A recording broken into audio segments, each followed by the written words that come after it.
The young girl walked to the edge of the Blackwoods and stood in front of the imposing facade of the largest forest bordering the Elven kingdoms. The trees were almost a few hundred feet in the air, their roots tangling across the strangled ground, while the bark had this strange glow to it.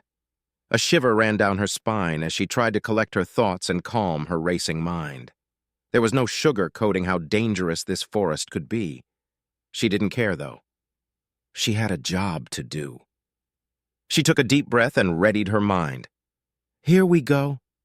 Don't fail, Ceres. She moved closer to the trees and climbed up on one of them. Concentrate on the bark. Feel the tree's heartbeat. Rustling leaves and swaying branches are its voice. Listen to it. Feel it. Understand it. Her pointy ears twitched excitedly as she closed her eyes, calmly remembering aloud her professor's teachings as a swarm of green energy began to surround her. She carefully used her magic to tie a blindfold over her eyes, and she breathed deeply as the magic surrounded her. Her mind's eye changed to visualize the world around her, the magic taking hold of her.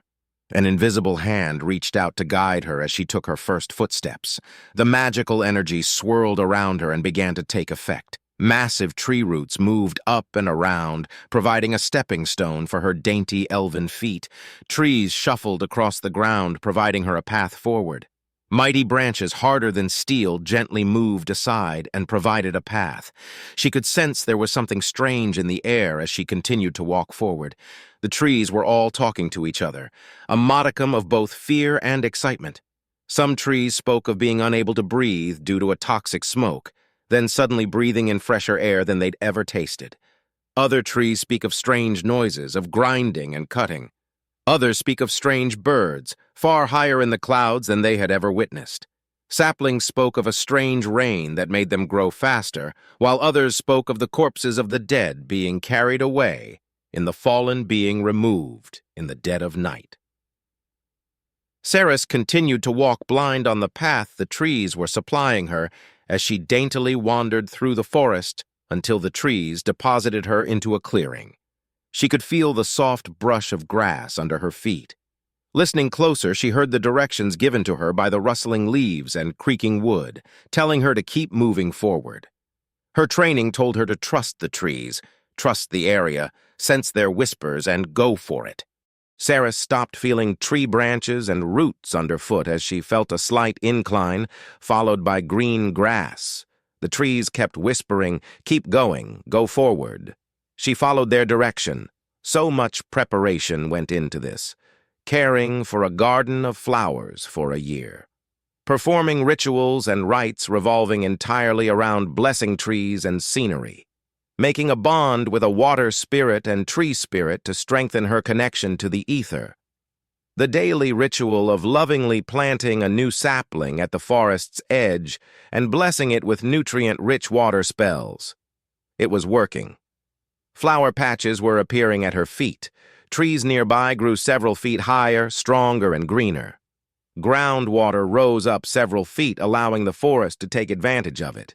Nutrients in detritus and decay on the forest floor accelerated their decomposition, creating a thin carpet of fresh nutrients for the forest. Ceres continued to follow the forest's instructions, her every step nourishing the ground for the next generation of trees as flowers and grass grew fast and proud in her footsteps. She kept moving forward. The forest's borders expanded with her as she reached a clearing and kept moving. The forest's whispers slowly faded the further away she got, and she slowed her pace. Suddenly, a loud vocalization erupted from the forest as she stopped dead in her tracks. Every tree, grass clump, and flower suddenly screamed, "Stop! Be still!" Ceres froze. Trees and forests know when their caregivers and mages are in danger and know when to alert them. Ceres removed her blindfold. What greeted her was an enormous machine, a gigantic mechanical scorpion-like beast of steel, plating and grinding gears staring straight at her. It was at least 30 feet high, 6 massive feet with large claws at their tips, the joints covered in armor plating and heavy steel. The machine had a face, 6 large glass panes that looked like eyes with armor plating arranged to appear like a face. Mounted under its body was an array of machinery looking like saw blades, drills, and what Ceres knew to be cannons, just like those used by the mountain elves. Ceres was frozen solid. She couldn't move, out of sheer biblical terror at the sight of this enormous monster staring straight at her. She closed her eyes by instinct as a bright light. A laser of some kind appeared and washed over her for several seconds. She opened one eye sheepishly, looking around her as if she expected to find herself in heaven. No, she was still in the field, looking up at the giant spider machine. Suddenly, a loud vocalization came from the beast, an amplified but definitely male voice in clear Elvish. "Put some goddamn pants on!" the beast yelled out, echoing across the forest for miles around before it turned around and stomped away from her. "I cannot believe this bullshit! They told me this planet was clean!" Sarah stood there dumbfounded for what seemed an eon before she magicked up her huntress gear and sprinted at it, following it. "Wait! Wait!" Ceres yelled out as her leather shoes frantically tried to catch up to the giant machine. Ceres's elven feet were able to keep up with it, barely. With a few lucky helpings from passing trees, she was able to jump and climb on one of its legs. With great difficulty and a little bit of magic, she was able to clamber onto its head.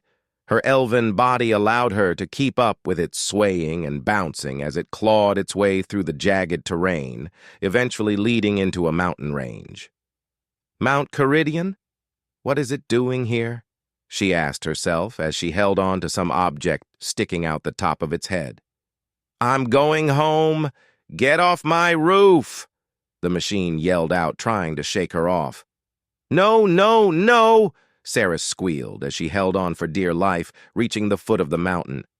"Fine! You asked for it, girly!" the machine yelled, drastically increasing its speed. It charged up the mountain, perfectly handling a sheer vertical incline within a few minutes of starting its climb.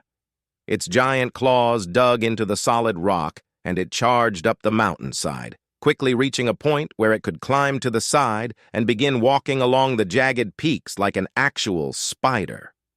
Ceres held on for dear life, sometimes screaming in terror as it jumped across mile-wide chasms with no effort and climbed up near 90-degree vertical cliffs as if it was just a casual stroll through a wheat field. Ceres could not help but continue to scream in terror, clinging tightly to the object she was holding on to, and continued to scream in terror as the beast stopped.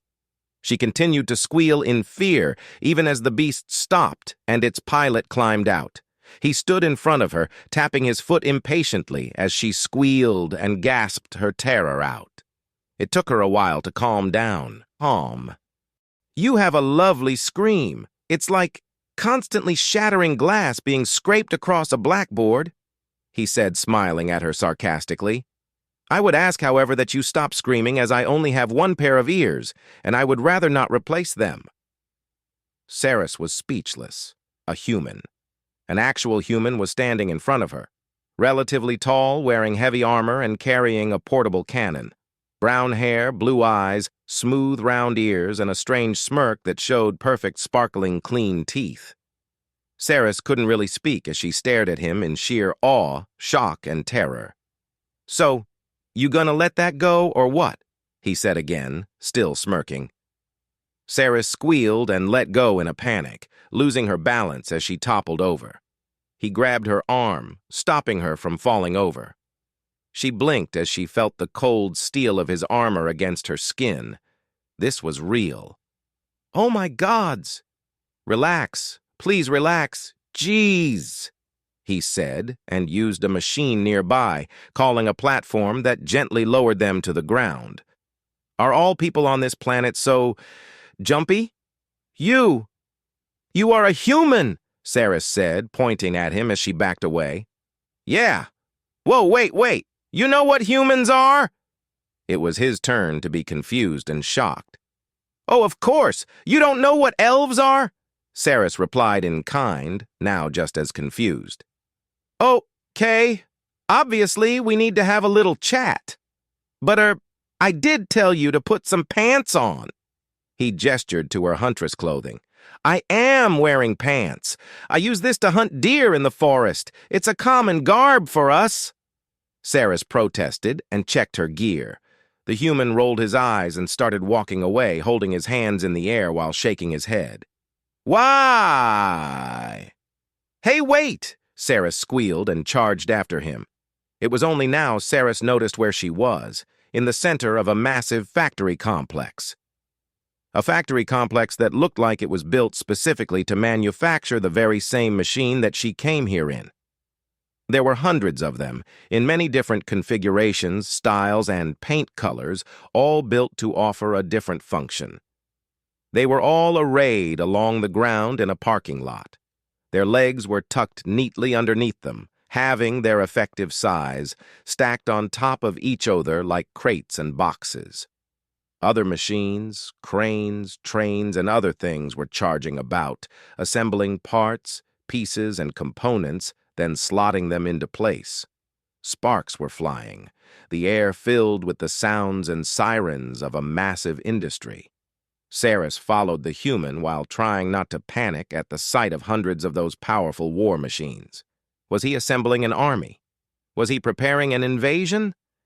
The elders needed to be told about this, urgently. Come on in. Wipe your feet and have a seat. Coffee, tea, soda, or juice, the human said, offering her entry into a building in a gentlemanly manner. Tea, please? Saris sheepishly responded as she ushered herself inside. The sight that greeted her was, to say the least, far from what she was expecting. It was a cozy worker's hut with shag carpeting and wood walls. A far contrast from the rest of the place, it looked like it was cautiously crafted, handmade even, with a dining table, chairs, a comfy single bed, effectively an entire house cooped up in a small but cozy space. By the time Saris got seated, he presented her with tea and some cookies. Thank you. She looked at him expectantly. Marcus, he replied, helping himself to a can of soda from a mini-fridge nearby. A few minutes of awkward silence followed, Saris trying to think of what to say, and Marcus trying his level best not to stare. So, you're a human, then? Pretty much. Apart from some upgrades here and there, I'm human. So you're an elf, then? Marcus replied in kind. Yes, I am. I am an elf of White Bark Sanctum. I guess the term you humans used to use is wood elves, I think, Saris said, putting down her now empty teacup. Way, Marcus said, looking up at the ceiling. Sorry? Don't worry about it. He reached out, offering his right hand. Captain Marcus James Flint, independent pilot, operating on behalf of Jupiter Drive Yard Starship Manufacturers. Saris took his hand and shook it. Saris Marinius. I'm just a hunter and practicing mage. Pleasure. Now, you said you know about humans, yes? Please do tell. Well, history books say that humans were on Varinia around 6,000 years ago. That's when the first human was ever seen. There was civilization, wars, conflicts, and other such stuff after that. Then one day some kind of plague appeared and wiped them out. It didn't take long. They were just gone. It's been like that for a few hundred years now, and suddenly, out of the blue, you and your machines arrive. So, Saris explained what she could according to her limited knowledge. Marcus looked up in the air with an eye roll again. Whoa! Saris, seemingly aware she wouldn't know exactly why he kept doing that, continued. So, you are human then? So humans survived, I guess? What's a starship? What's a Jupiter Drive? And what's a yard? What's a pilot? Okay, so, history lesson. There's this planet a fair bit away that's called Earth, K. It's the cradle of humanity. It's where we came from. About 6,000 years ago, a dying precursor civilization known only as the Greys came to Earth and abducted thousands of people, spreading them across the galaxy in a strange experiment. Before the experiment could accomplish anything, this precursor civilization died out. Marcus began to explain. Saris's jaw hit the floor, the wheels in her head suddenly coming to a stop as he began to explain. So what you basically told me is that this planet was one of the worlds the Greys used to conduct this experiment they never completed. And the people they dropped here were all killed off because of some kind of disease barely a few centuries ago. And you've been here all along, and unwittingly got into this strange experiment along with the humans. 'Cause, yeah, I did do a scan on you. You have no human DNA in you, so it seems contrary to my previous plans I will be sticking around for a bit longer. Marcus cheerfully retrieved a new can of soda with a smile. Saris leaned back in her seat, jaw open, shocked eyes and heavy, slow breaths as she just started processing the information she heard. She was so concentrated on trying to understand the shit she just heard, she failed to notice her already loose-fitting top fall off. Marcus simply rolled his eyes and looked up at the ceiling. Why, God? Seriously? Why? Saris remained still for a few more minutes before Marcus got up and walked back outside. Time to get back to work. New work. Got to start rebuilding the factory to start building archaeological equipment. When you're ready to go home, let me know, and I will give you a lift back to your forest.